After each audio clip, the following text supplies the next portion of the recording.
seizing the day, and they will finish the job.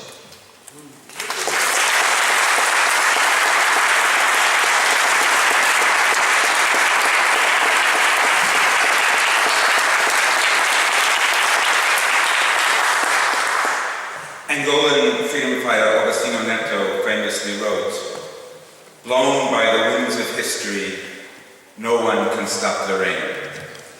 My name is Matt Meyer. I work with War Resisters and the A.J. Muste Memorial Institute, and some of you know me from my decades of work with Pan-Africanist, pacifist, and one of George's World War II conscientious objector buddies, Bill Sutherland.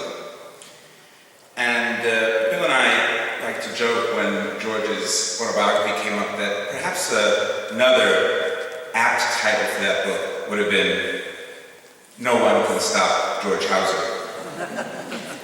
When we think about the remarks that people have made today about this embodiment of work for civil rights and black liberation here in the U.S. and for an end to colonialism and imperialism in Africa and many other parts of George's life, I think there are four things that, when put together, make George unique. One, he did these things while being white. Two, he did these things as a deeply religious man who spent most of his life working hand in hand with people who were not religious and who were looking at the world from a secular point of view. Three, he did these things as a committed pacifist and nonviolent activist who, for most of his time, was working with people who didn't believe in those things at all. And finally, and perhaps most importantly, George, as has been noted, had a long view of history. He began and continued making these connections, making these links, and doing this work from the time of him being a very young adult to the end of a very long and rich life. In working with him just some months before he passed, in a statement he delivered to a conference in South Africa, he reiterated that the work for democracy in Africa, like in the US, the work for liberation was not yet complete. That's why we say, George Hauser, a luta continua.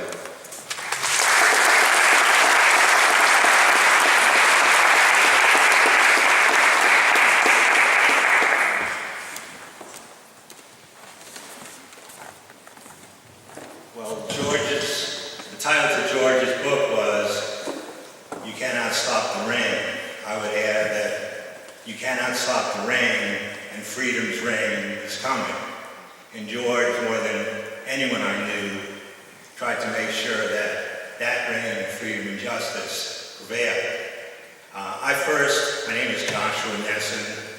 I first came to the offices of the American Committee on Africa when they were over near the United Nations in 1977 when I was a student at Amherst College. Jennifer was the research director, Prexy was there, Paul Irish, Annie King, Richard Knight, and just as I got there, Dumasani Kamala.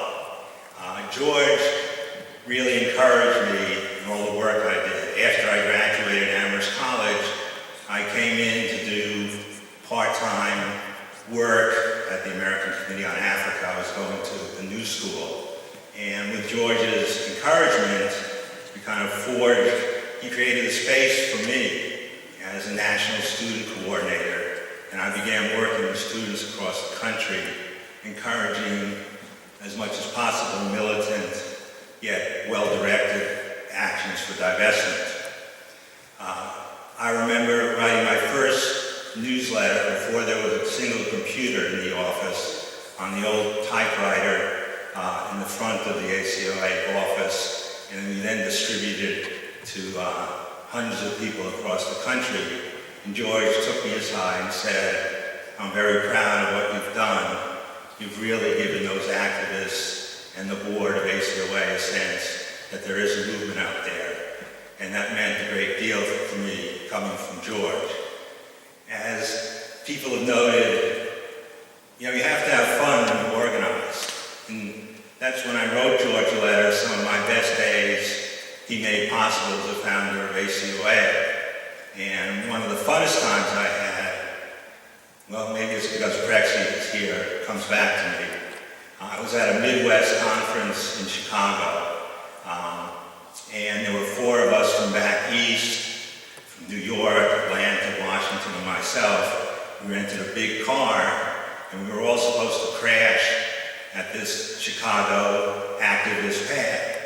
But he had met a young lady that he'd rather spend the night alone with. So we were stuck with a big car and no place to sleep.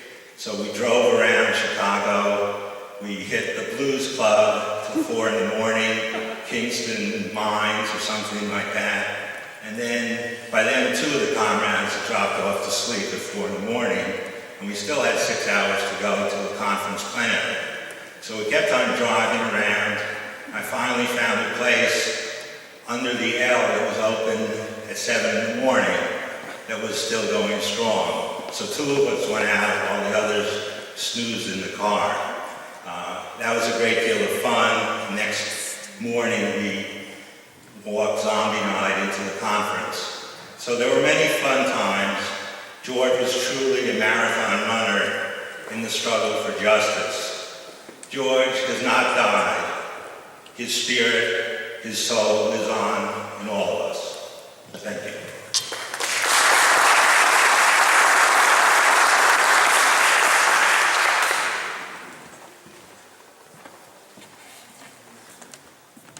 Hi, my name is Sheila Collins. I first met George, I don't know, back in the, what was it, John, early 80s or 70s? Anyway, when ACOA had an office above the Office of Clergy-Related Concern, which my husband was co-director of at the time. And I knew him then as, you know, this kind of awesome figure who knew everything about Africa and was engaged in African liberation struggles. But it's only since I've started working on his biography that I've come to know so much more about him and to love him and to love Jean, who has been such a stalwart partner to such an extraordinary man. And it takes a stalwart partner like that to make an extraordinary man like George. George and Jean were at our house for dinner when he was 95. And this is just an anecdote about what an extraordinary constitution he had. At the age of 95, he said, "I think I'm finally beginning to feel old." He trekked through jungles with gorillas across the Sahara. He hardly apparently ever got sick. An extraordinary man, and somebody mentioned his extraordinary memory.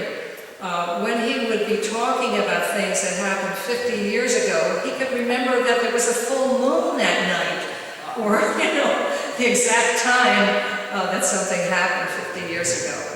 So I feel very, very privileged to have known such a wonderful human being and such a giant in the struggle for social justice, and I feel very blessed. Anyway, thank you.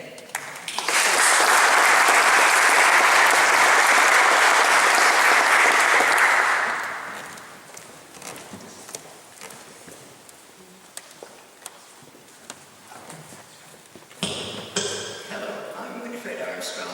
I've known George since the 50s.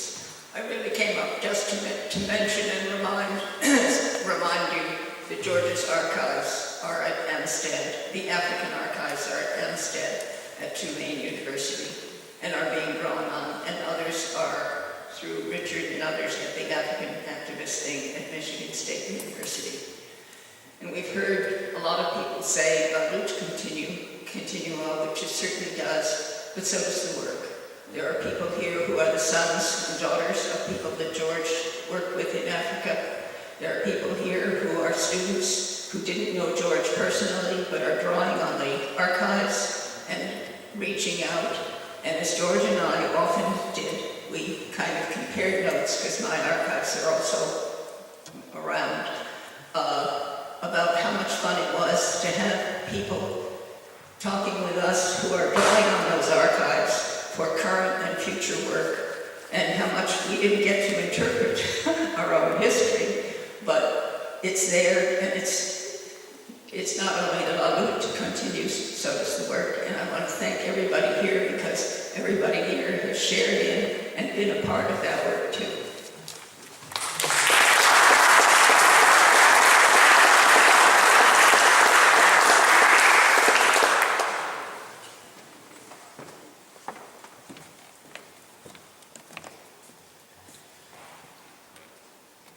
Just didn't want you to think that we were behind the times.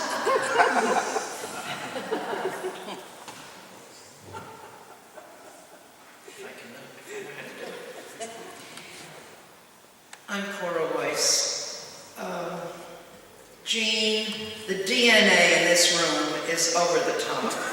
It's incredible what a family you and George have raised. Thank you. I'm Cora Weiss, and my husband Peter was president of the American Committee in Africa, I think, for a very, very, very, very long time. Starting a very, very, very long time ago. Dearest Cora and Peter, I'm at a loss for words, as in Danny Schechter's passing, or Oliver Tambo, or Elon Brath, or Johnny McAteeny's case, and many who stood for justice, peace, non-sexism, and non-racialism. May his soul rest in peace. Do you remember Mweli Mzizi, who came here as a student a long time ago and became a great filmmaker and went back home to South Africa? That's Mweli. And I just wanted to take 1 second to give George a piece of credit that I haven't heard today yet, and I'm not sure he has gotten. But one day, I was a volunteer at the American Committee on Africa, and one day George invited Tom Mboya from Kenya to come over and go on a speaking tour of American colleges, and we were sitting around the office, and a guy named Bill Schleiman was there, and he'd been giving Tom money, and he never got a tax deduction for it, so he decided that he should start a foundation. But it was George Hauser who started the African American Student Foundation, which I then became the executive director of, and which brought over 800 students from East Africa to this country to go to school, and which brought nation builders to East Africa and changed entirely the way the United States deals with international education. So thank you, George.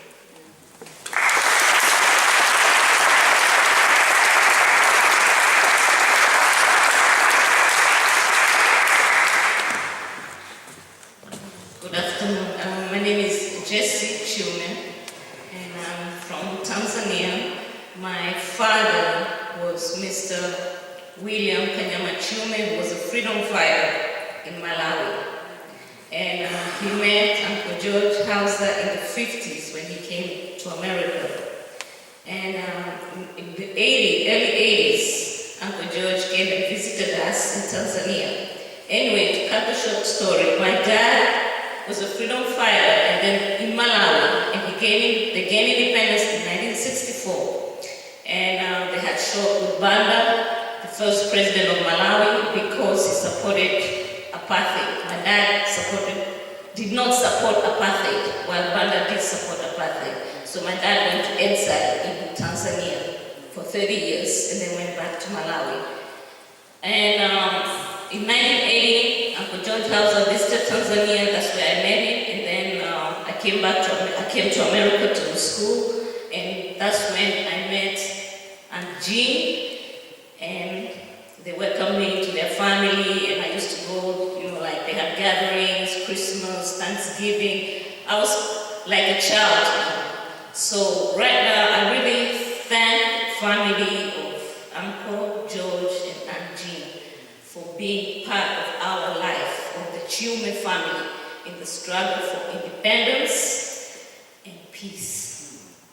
And it's really sad, and I don't even know what to say, but Uncle George, rest in peace wherever you are. My dad passed away in 2007, and maybe they'll meet, who knows?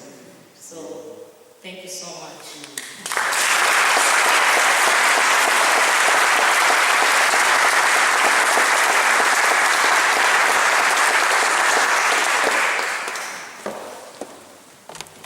Hello, I won't hold you hostage, but there is something that I wanted to share about another connection that George Hauser had with my family.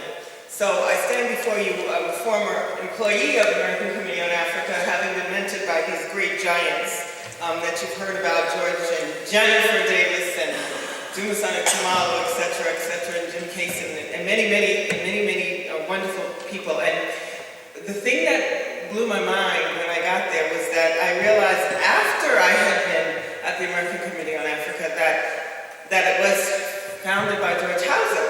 And that connection was so important to me because my grandmother, his name was Irene Morgan. Morgan v. Virginia, which is the case, the Supreme Court case of 1946, in which the Supreme Court found interstate travel, segregation and interstate travel illegal.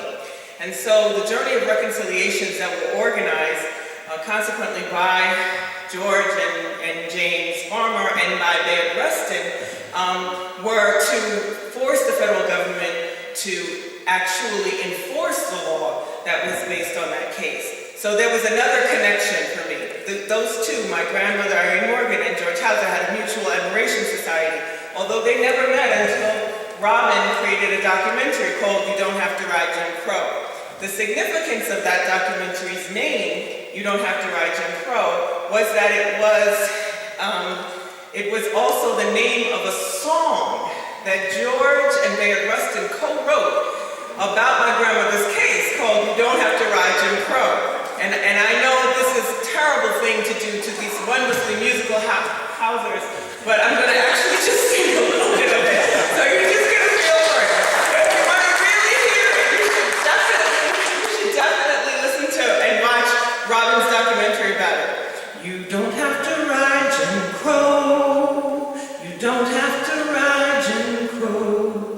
On June the 3rd, the High Court said when you ride interstate, Jim Crow is dead. You don't have to ride Jim Crow. So I just wanted to leave that with you for a moment.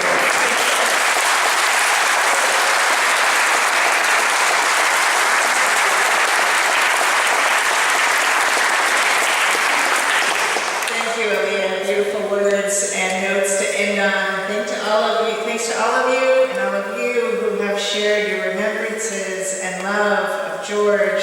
He is certainly with us in spirit and in light. Will you bow with me, please, as we close? Eternal Spirit, we give you thanks for the great company of all those who have finished their course in faith and now rest from their labor. We praise you for all those dear to us whom we name in our hearts before you. And especially today, we thank you for George, whom we know rests with that great cloud of witnesses and will guide us forth as justice continues to break through. To all of these, grant your peace. Let perpetual light shine upon them and help us so to believe where we have not seen. Remind us of the eternity of love. To all those who doubt, give light. To those who are weak, give strength. To those who are broken, mercy. To all who sorrow, your peace. Keep true in us the love with which we hold one another, and receive now George into that cloud of witnesses, into the blessed and everlasting peace, and into the glorious company of the saints of light. Amen. Because of time, we're going to sing one song. And it's going to be Dona Nobis. Means that we could sing We Shall Overcome, we could do both. But I think we've been here for a long time. So how about Dona Nobis, since that was my dad's favorite. So the way we're going to do it is right over here will be group 1. In the middle on each aisle will be group 2. And then group 3 will be over on my right-hand side there.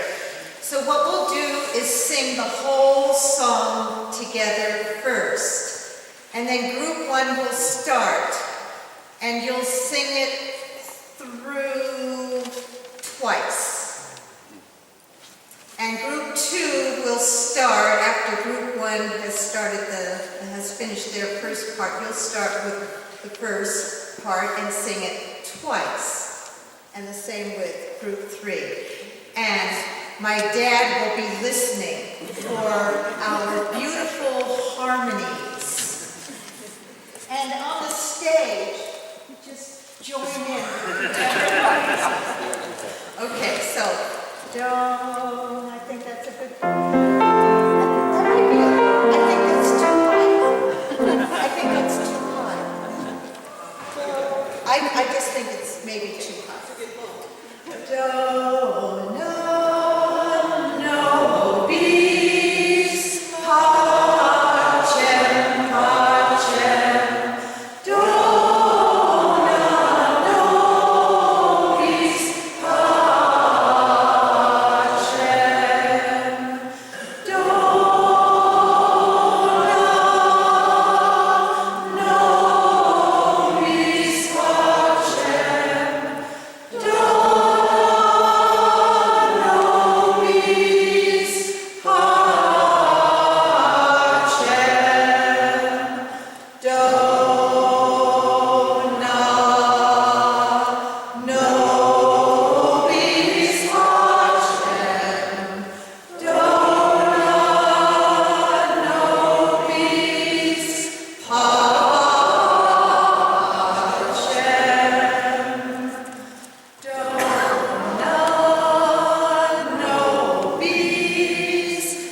you all, and now we invite you to go out into the world filled with the spirit and love of George Hauser. Be peacemakers. The family encourages you to sign the guest book in the narthex, and you're all invited to the FOR headquarters at Shabbat in Nyack tonight to continue celebrating the FOR documentary where we feature George Hauser, and we look forward to seeing you there or soon.